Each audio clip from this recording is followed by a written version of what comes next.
Hey people, what's going on? It's Monday, the 21st of February, and I just caught that it's probably several VC members' birthdays, but I just caught it on Facebook that it's Ben Costello over in Ireland. It's your birthday today, the 21st. Happy birthday, Ben. I just spoke to you on Facebook, but I know you watch. But I don't know that, but you tell me you watch eventually. Happy birthday whenever you see this. So I'm just getting my Monday rolling here, and I'm partially making the video as a response to a friend that I've never met, Cosmic Drifter. You know, he asked me if I could do one yesterday, and I just declined. And I'll start the video by saying I just really have got to do it that way. Otherwise, I'll resent it. You know, it's kind of like, well, this has been my experience in life. You know, when you do something, people recognize that you do it, somehow like it or get something from it. If you're not careful, people will ask until they wear it out, you know, like a light switch that doesn't work anymore. You turn it on and off so many times. And I've already been through that with many aspects of my life, you know, where people just, you know, so I just say, no, I'll do it when I want, you know. That way I can enjoy it too, you know what I'm saying? Instead of being the good neighbor who never gets any rest because everybody's calling on him because they know they can depend on him, and people never stop and think about, you know, what they're asked, you know, not you, Cosmic Drifter, but do you see what I'm saying? This is where that comes from. You know, I reserve the right to decide what I'm going to do when I'm going to do it because this is voluntary. It's not voluntary, it's what I want to do. I do it when I want to. Okay, enough, right? Right. I don't have any new records. Some of my new viewers watch and don't know my situation, don't have to tell you, but I'm an artist. You know, I work a very, very part-time job, and so my days of, you know, spending a lot on records are at this point behind me. So I don't have new acquisitions to show you. I can show you some stuff. I've been having fun, like I said, you know, with my smartphone. Not addicted to it, but Instagram is fun. And so I've been posting little 15-second snippets of what I'm playing on Instagram. You can follow me, it's just my name. But one of the last things that I played yesterday was Stamo Yamashita's Come to the Edge Floating World. Stamo Yamashita is a Japanese percussionist who in his heyday was considered one of the world's greatest Japanese percussionists. This is made with some English musicians, Morris Pert, another percussionist, Andy Powell, and Pete Robinson on piano, who's played with everyone from Quartermaster, who knows. This is not like an album that's going to knock you over the head. It's just kind of it's percussive, but it's it just, you know, it's like once it starts going, it's like, yeah, this is a real neat space to be in sound-wise. Really nice. Didn't play this, but this morning I was just vibing, that's what I call it, when on Facebook someone shows a record and you have it too and you show it, or you happen to be playing it or played it recently and you show a copy too and you say, I'm vibing with so-and. So this morning I was vibing with Jonathan Henschel and Kathy Anderson. They were both listening to some Earth, Wind, and Fire, particularly listening to this album, I Am. I have it sitting out. I haven't played it in a couple days, but I have. Great cover. One of the greatest bands ever. And if there was not such a thing as double standards and racism, Earth, Wind, and Fire would be lauded along the likes of Guns N' Roses, and they are, but I mean, it's like, you know, Earth, Wind, and Fire are just one of the most amazing bands to ever. Maurice White, what a shining light, what a shining star. Played this because Old Porcupine Tree, a lot of times, if I'm not in the mood, I can't get into it because you can hear where it's a young kid with big ideas, bigger than what he can realize. So On the Sunday of Life is one of his very first recordings. It's not the first. Tarkin's Seaweed or some kind of shit like that is his very first. This picks up steam as it goes, okay? Ambitious. Within the realm of Pink Floyd and, just that ilk. This is this is a black vinyl. There's been many issues of this album by Porcupine Tree. This is just a black vinyl. I think this is Delirium 2006 edition. Good stuff. As I mentioned to you and showed you a video, I'm playing with this new band called Chemicals. We have a show Wednesday night, our first show. And really enjoying working with these guys. They're all young. It's a bit of a mess because I'm letting, the drummer is kind of the lead of this project, although we're playing my music, so it's like it's a co-op. But he's young and airy, and so he's kind of flighty, but he's extremely talented. So when he proposed covering some Flying Lotus off of You're Dead, which I don't have on vinyl, it caused me to go back and listen more closely to Flying Lotus, because I have Flying Lotus, but I had not actually really delved that deep into listening to the point that I have now, because I needed to understand what the heck's going on with this music. It's kind of different. Flying Lotus works a lot with sampling and putting beats together, but he puts them together in a jagged way, and yet it's so jazzy and so colorful. And I also hear the prog rock influence, the beautiful, expansive colors in the chords. It makes me think of majestic Italian prog and the best Genesis, better than Genesis is what I've been thinking. It's like, man, this is really progressive shit. So Until the Quiet Comes, just fantastic. I love Erykah Badu's work on here too. Just love her voice. I also went back and listened to Cosmogram, and it's like, damn, he's doing this all along. I think the right word is hybrid. It's like a new sound in a way. It's old and new at the same time. Flying Lotus is amazing, and really excited to be.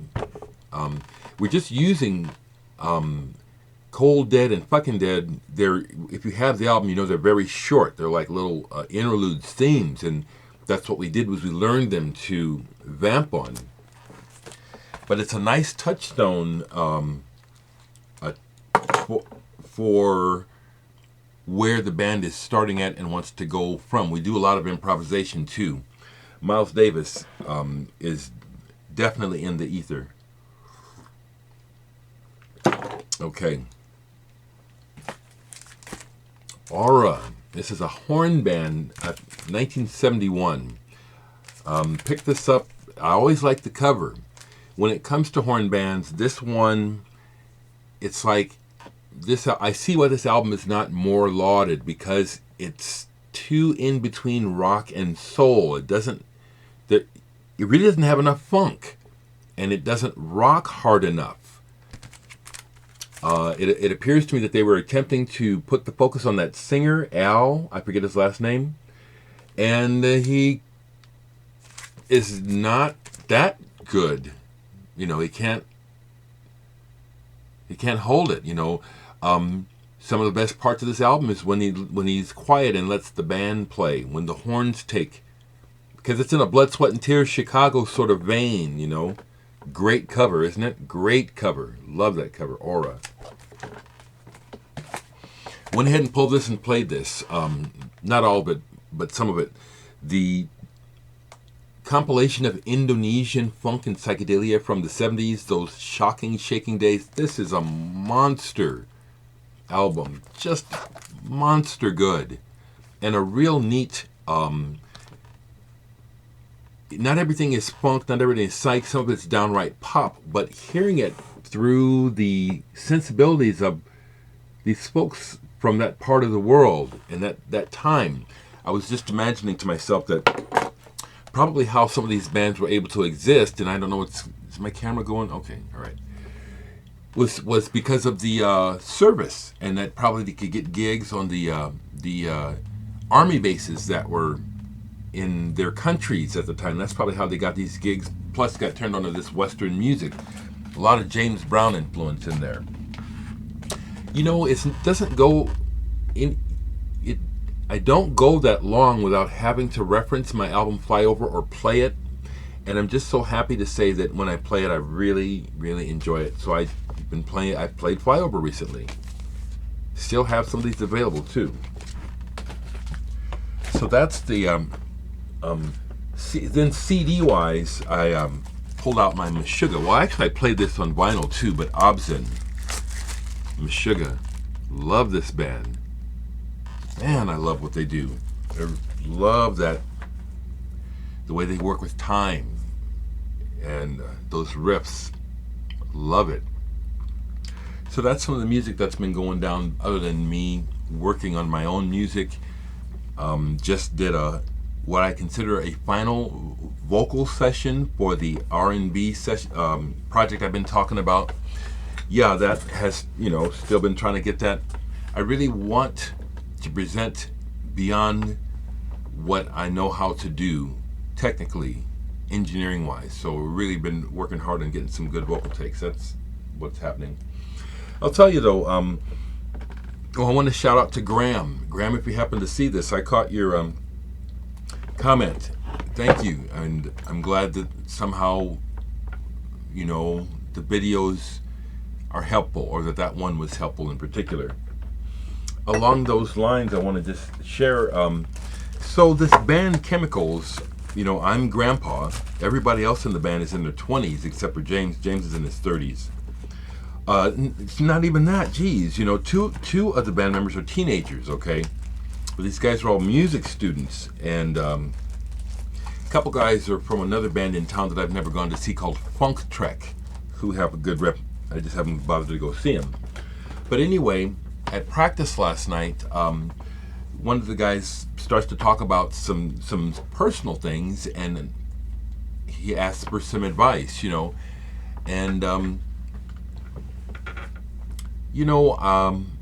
when people ask for it in the right situation, I'm happy to share. Not that I say I know this, I just share information that I've learned. That's what it is. We learn. I never say that I know this, but the thing that I shared last night, that at first was just a one-to-one, but after a bit, everyone in the room was listening.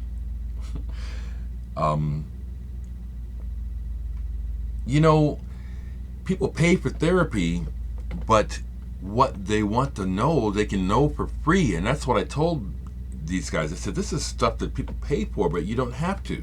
It's like one of the secrets about life is we do so much of what we do through habit, through what we've experienced and what we've done and what we've experienced, how life was set up for us through our parents, our neighborhood, where we live, all that stuff, and it sets a foundation of how we see ourselves that most people don't even look at or question. And much of the time when people present to me with problems or things, one of the main things I see is the problem is the inner dialogue, is the programming that the person is operating on, assumptions and beliefs about things in themselves that don't work for them, that they have never been told, well, it's not as easy as switching a light on and off, but you probably didn't know that you have a choice about how you look at this situation, or how you see yourself, or how you look at your past. Most of us just carry it like a weight on our back, not realizing, hey, maybe those people that always treated me like a dunce were wrong. In fact, they were. I can choose to lift that weight off of my mind and back by no longer owning it. See, we own what other people do and say to us over in life, especially when you look back. How else can it be when you're being raised, as a child? You don't know, so you have to be brought up. and the imprint that upbringing leaves is myriad. Everything from wonderful to horrid. Because of human nature, we tend to focus on the negative and the down. And a lot of times people just don't know, okay, well, if you think about it, you can break this down and make a new choice about how you see it. It's not that easy, but that's what I'm working on. It resonated with everyone in the room.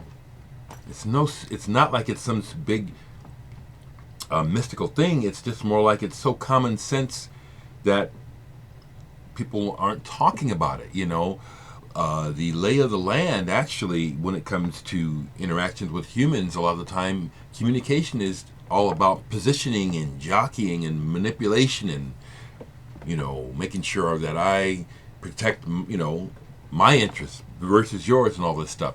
And so a lot of obfuscation and just in people not talking in a way that's helpful to one another. So I'm always happy to share this because it's what helps me to stay strong. Something else happened yesterday, not really happened, but sort of happened yesterday, that caused me to reflect on my inner life and how I see the world. Yesterday there was an art opening at a local church very close to me. So I thought to myself, well, I've never been here, but this artist is someone whose work I really like, so I'm going to try to go. Well, I went up to the church in my raggedy-ass car, and I just dressed the way I am. I didn't dress up because I'm going to an art. But when I get there, the church, everyone that's going into the church is all dressed like they're going to like a funeral or service, And at first I got intimidated, thinking, is this the right place? I don't see any art. I don't see anybody looking regular. They're all going into the main chapel of the building. So I drove by, but then I came back and said, okay, no, I want to see what's going on. Turns out that the chapel has a culture center behind the building, which I didn't know about. Anyway, so I park and I start to walk into the church, and as I'm doing that, I'm having to, I'm walking behind this family group, this white family, and they're all dressed in suits and Sunday and shit, and here I am just in my orange corduroys and just hanging out, and just, and as I'm approaching, we're all walking towards the church. The older man, probably a little older than me, white guy, he starts to notice me, and I'm very sensitive to this because it's happened so much in life. And sure enough, he quickens his step and hurries up and joins the other group as I'm approaching, and I can see what's going on. So as I get almost to them and the church, I just go ahead and just say it, from behind, because I know he's probably freaking out. There's a fucking black guy behind me. What's he going to do? So I said, isn't there an art opening here today? And, he turns around and kindly, but also I can see, that he was afraid. He says, no, I don't know anything about art opening. I'm going to my granddaughter's baptism, And he said, maybe it's at the culture center. I didn't bother at that point because the whole experience got me to reflecting upon the reality of the times and how things, at one point, from the 60s up through the 70s, it appeared that things might be getting a little better when it comes to relationships between the groups of race. But they really, in a lot of ways, aren't. Individually, there's a lot of progress. But in a social context like where we're out in public and strangers encountering each other like the one I just described, two groups of people, or a group of people and a guy, and we're all going to church, but because I'm not looking like the mold, it caused alarm, and it's just, it sucks to me that that's the world we live in. It just sucks, that, to be truly who you are and just go about yourself and dress the way you want and try to do things and you encounter others who are obviously not on the same mind wavelength as you, you're regarded with suspicion, even fear. It just sucks.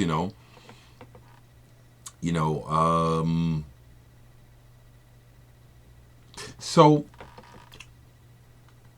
it just again, but it just again, I used it, the reflection of the incident, to just remember this is the world we live in, and we all have this programming. When I say this, some people don't agree. They think, well, reality is the way it is. The way I see it is the way it is.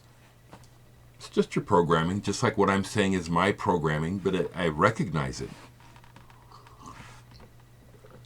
I could be reprogrammed. I could reprogram myself. Everything that I see and say makes sense to me, and the things I believe, that's not hard fact.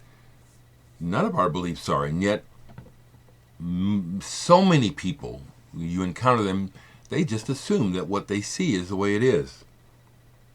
I'm just glad I can see through that. That's why I have no patience with this, with the presidential shit and the Democrats and the Republicans. They're all jokers. Sad that we're all at their behest. These people are just all so full of shit.